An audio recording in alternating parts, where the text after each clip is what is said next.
네, 우병우 전 민정수석 결국 청문회 나오겠다고 하네요.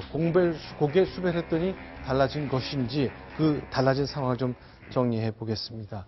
자, 구자홍 차장 나오셨는데요. 네. 일단 우병우 수석 그동안 어제 뭐 현상금도 붙고 그랬는데 오늘 연합뉴스 기자랑 통화한 거 보니까 청문회 나오겠다는 얘기는 했네요. 그렇습니다. 네. 두 가지 이유를 들었는데요. 하나는 민정수석은 공개석상에서 이 업무 관련 발언을 하지 않는다는 관행과 이 원칙을 지키느라 청문회에 나가지 않았다라고 이렇게 해명을 했습니다. 네. 자, 그러면 이제 민정수석은 안 나간다. 근데 이제 청와대를 떠난 이후에도 나온 전례가 없나요? 어떻습니까? 뭐 청문회 민정수석이 나오는 것은 뭐 흔한 일은 아닙니다. 네. 왜냐하면 이제 국회에서 운영위원회가 열릴 때에도 비서실장이라든지 이제 다른 수석들은 주로 참석을 하는데 이 네. 민정수석은 참석한 예가 없었고요. 네. 이 뭐 고인이 된 그 김영한 전 수석의 경우에도 이 국회 운영위원회에서 좀 그 참석을 해라라고 그 당시 이 김기춘 비서실장이 연락을 했지만 민정수석이 국회에 참석하는 것은 이 올바른 일이 아니다라고 하면서 거부한 일이 있습니다. 근데 일단 19일에 나오겠다고 얘기했군요. 예. 그런데 민정수석이 무슨 관행, 네. 그리고 원칙, 무슨 잘못된 관행이 원칙이 됩니까? 말도 안 되는 거지. 이게 안 나오게 된 가장 큰 원인은요, 기본적으로 지금 직접 청문회에 나오라고 한 그거를 받지 않고 다른 데로 저렇게 숨어 다니면은 전달이 안 되면은 처벌도 불가능합니다. 만약에 받고도 안 나가게 되면요, 그렇게 되면 징역 3년 또는 1,000만 원 이하 벌금이거든요. 그런데 계속 도망 다녀가지고 전달이 안 되면 그거조차도 못합니다. 심지어 지금 그게 전달이 된 최순실 씨 같은 경우는 지금 감옥에 있지 않습니까? 네. 그리고 안 나온다고 하니까 동행명령장까지 갔지 않습니까? 그런데도 안 나옵니다. 왜 안 나오는지 알아요?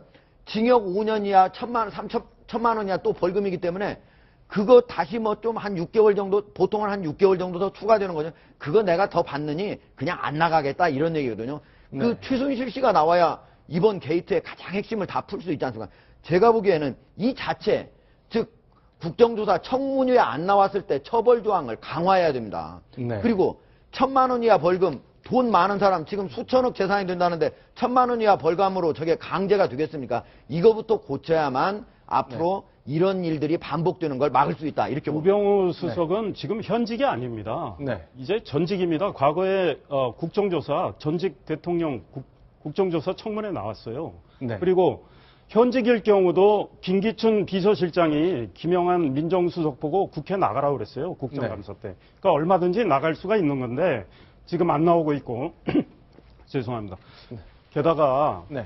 어제 12월 19일은 청문회가 없는 거로 결정이 됐습니다. 증인 채택이 안 돼가지고. 그런데 19일 날 나오겠다. 만약에 어제 청문회가 19일 날 안 열린다는 걸 이미 안 상황에서 우병우 수석이 저런 이야기를 했다면 또 한 번 국회를 우롱하고 국민을 기만하는 겁니다. 지금 증인 채택 오늘 만약에 다시 한다면 네. 우병우 수석을 청문회에 부를 수 있는 가장 빠른 날은 21일인가밖에 안 됩니다. 네. 예, 그 출석 요구서를 전달을 해야 되니까. 그러니까 우병우 수석이 정말 진심으로 정말 뉘우쳐서 나오겠다 이런 것 같지는 않고 또 표현이 굉장히 오만해 보여요. 네. 국회에 거듭된 요구가 있으니까 이번엔 내가 나간다. 거듭된 요구라는 표현은 굉장히 오만합니다. 그리고 김기춘 전 실장의 경우는 그래도 국회 나와서 말하는 게 도리라고 생각해서 나왔지 않습니까? 네. 우병우 수석은 반드시 이제는 나와야 된다고 봅니다. 자, 그렇다면 우병우 수석 현상금 뭐 2천만 원까지 올라갈 정도로 많은 국민들이 이제 돈을 걸면서까지 찾겠다고 나섰는데 그건 지금 어디 있을까요? 네, 굉장히 많은 네티즌들이 이 부분에 대해 가지고 궁금증을 가지고 있습니다. 그러다 보니까 이제 여러 가지 제보들이 있었고요. 그게 다 사실인지 여부가 확인되지 않았습니다만 여러 가지 그런 그 제보들을 좀 확인해 볼 필요가 있겠습니다. 지금 화면에 나오고 있는 거는요. 11일이죠. 이틀 전이었는데 이때 가족회사 정강사무실, 서울에 있는 정강사무실부터 빌딩부터 용인에 있는 기흥컨트리클럽까지 외제차 3대가 간다. 이런 제보가 있었는데 이게 혹시 2차 중에 혹시 우병우 전 수석이 탑승한 거 아니냐라는 이야기가 있었는데 확인하지 못하고 이제 그만 안 되겠죠. 기흥컨트리 클럽에서 더 이상 쫓지 못했다. 더 이상 이제 이제 어디로 가는지 확인할 수 없었다라는 이야기가 있었고요. 또 그 다음 날이었습니다. 12일에는 이제 설악산 인근에 있는 지인 집에 이제 은신해 있다라는 제보가 있었고요. 또 인천 상곡동에 이제 그 처가가 가지고 있는 건물이 있는데 이게 주택가라고 합니다. 그러다 보니까 여기에 은신해 있는 것 같다라는 그런 이야기까지 있었는데 확인되지는 않았습니다. 그리고 이제 네. 부산에서도 아파트 엘리베이터에 목격됐다는 이야기가 있었는데 이 역시 확인되지 않았고요. 여기에 더해서 이제 이 부분은 조금 신빙성이 좀 있어 보입니다. 제주도입니까? 그렇습니다. 제주도인데요. 이제 우병우 전 수석이 직접 보였다 이건 아니고요. 사천동서의 이득홍 변호사가 일요일인데요. 제주도를 당일치기로 방문했다. 주말인데 방문했다라는 이야기입니다. 이게 네. 뭐 사촌동서가 왔다 갔다 할 수 있지 않겠느냐 하는데요. 이 이득홍 변호사가 이제 그 안종범 전 수석에 대한 변호를 맡고 있는 그런 변호사인데 혹시라도 이제 여기 물론 재판이 있으면 당일치기로 제주도로 왔다 갔다 하는 경우가 많이 있습니다. 변호사들이. 하지만 네. 이게 재판이 없는 과정에서 제주도로 하루에 당일치기로 왔다 갔다 한 것이 혹시라도 우병우 수석이 전 수석이 현재 제주도에 있고 이를 만나기 위해서 갔던 거 아니냐라는 의혹을 사고 있습니다. 일단 뭐 현상금이 걸리면서 많은 이야기들이 나옵니다만 손혜원 의원실 보좌관이 이렇게 얘기하는군요. 소개하겠습니다. 진짜로 수사를 하러 다니시고요. 지금 그 C빌딩 앞에 서 있는데 예. 3층에 불이 켜졌다, 4층에 불이 꺼졌다 이렇게 좀 구체적인 내용을 하루 종일 알려주신 분도 계시고요. 하루에 30건 정도 들어오고 있습니다. 30건씩. 검찰이 못하고 국회가 못한다면 우리라도 해야 되겠다라고 사람들이 분노하게 된 게 아닌가. 조 변호사님, 그럼 이제 현상금 뭐 한 전직 의원도 200만 원 걸겠다고 김성태 위원장도 100만 원 걸고 뭐 이렇게 가고 있는 거죠? 네, 그렇습니다. 이게 어찌 보면은 그 우병우 전 수석으로서는 굉장히 모욕적인 그런 상황일 수도 있겠는데요.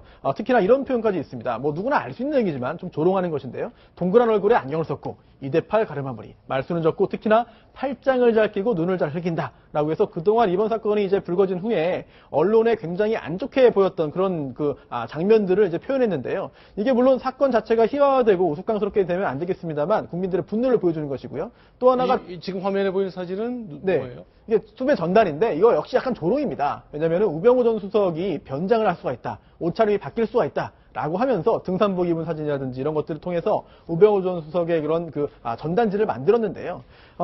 물론 국민들이 얼마나 우병우 전 수석에 대해서 좋지 않게 보는지 그 부분을 보여주는 하나의 단적인 사례가 아닌가 싶습니다. 자, 현상금 총액 200만 원 뭐 계속 액수가 올라가고 있습니다. 구장 차장. 네, 정봉주 전 의원이 200만 원을 먼저 냈었고요. 그러자 안민석 의원이 500만 원을 보태고 또 그 김성태 위원장이 100만 원을 보태서 이렇게 계속 현상금이 지금 1000만 원대를 돌파를 했습니다. 정청래 전 의원도 100만 원을 보태서 지금 그 현상금이 1200만 원으로 올라간 상태입니다. 뿐만 아니라 뭐 펀드 계좌도 지금 개설이 돼가지고요. 지금 일반인들도 이 계좌에 뭐 돈을 내겠다라고 해서 현재 스코어 현상금은 1,700만 원까지 오른 상태입니다. 그러니까 자존심이 강한 우병우 수석의 자존심을 긁어서 결국 나도록 만들고 싶으니까 이렇게 하는 것 같습니다만. 어떻게 보면 그러니까 국회에서는 뭐 가서 한번 이렇게 전달하려고 결국 집 주소로 찾아가는 거 아니겠습니까? 근데 가서 사람이 없으면 결국 전달이 안 되는 거기 때문에 국민들이 나서가지고 국회를 대신해서 나서서 지금 찾아주려고 하는 건데 법 자체를 고쳐야 돼요. 네. 어떻게 고쳐야 되냐면은 지금 현재 고의적으로 그 우편물을 수령하지 않기 위해서 도망 다니는 거 아닙니까? 그렇다면 적어도 그 사람을 잘 아는 가족이라든지 아니면 뭐 같은 사무실에 있는 누구까지 해가지고 그 사람한테 전달했을 땐 분명히 반드시 그 사람의 소재를 알만한 사람한테 전달했을 때는 그 본인 당사자한테 전달된 것으로 네. 간주한다라든지 이렇게 해가지고 전달이 될 수 있도록 해놔야지. 지금과 같은 상태를 계속한다면 계속 도주만 잘하고 다니면은 결국은 받지 않고 나가지도 않을 수 있게 하는 거를 허용해 주는 거나 마찬가지예요. 지금 현재 한 의원이 그런 것들에 대해서 바꾸기 위해서 법안을 제출해 놓은 상태입니다. 알겠습니다. 우병우 수석이 과연 나올 것인지, 글쎄 국회를 계속 조롱한다고 보는 것이 맞는 것인지, 뭐 며칠 뒤면 판가름이 나겠습니다만 스스로 나와서 이 모든 질문을 받는 그 상황을 감당할까요? 글쎄요. 다음 소식 넘어가 보겠습니다. 이번에 6번째 소식입니다. 순위 확인합니다.